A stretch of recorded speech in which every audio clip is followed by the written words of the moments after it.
As Harvey Weinstein prepares for his December 20th pretrial hearing, concern is mounting that perhaps the case against the disgraced producer might not be as bulletproof as it was once thought. The case, which includes 5 counts of rape and sexual assault, has faced a series of setbacks as the credibility of the New York Police Department, the grand jury process, and the 3 women who accused the mogul has been undermined by Weinstein's lawyer Ben Brafman. The biggest blow suffered by the prosecution came in October when Judge James Berg tossed out a count involving allegations made by Lucia Evans, who said Weinstein forced her to perform oral sex on him in 2004.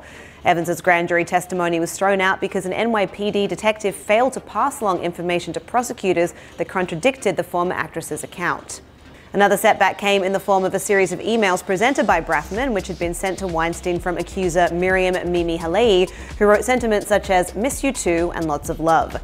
The emails were sent in the years after a 2006 encounter in New York, in which she says the former Miramax exec forced himself on her orally. And yet another hurdle manifested itself in August when the New York Times reported that one of Weinstein's most outspoken accusers, actress and filmmaker Asia Argento, had settled a complaint filed against her by an actor who said she sexually assaulted him when he was 17. The revelation saw Argento's credibility take a major hit, and it's now unlikely she'll be given a platform by the prosecution. Brafman is looking for a dismissal from Judge Berg for the 5 counts of rape and sexual assault, a prospect that is highly unlikely given the scope and nature of Weinstein's alleged crimes. However, the judge could opt for an evidentiary hearing or press pause and ask for more briefing. Meanwhile, Brafman is prepared to present further evidence in the form of emails that would weaken the testimony of any possible witnesses. Attorney Alan Dershowitz, who was brought on by Brafman as a consultant, says there are more emails the defense plans to present as exculpatory evidence, even as lawyers for accusers complain about the strategy out of confidentiality concerns. Says Dershowitz, "I believe that if a grand jury and the public were to see these emails, they would come to a very different conclusion about what happened. The emails show consensual relationships between Weinstein and his accusers both before and after the alleged crimes allegedly occurred."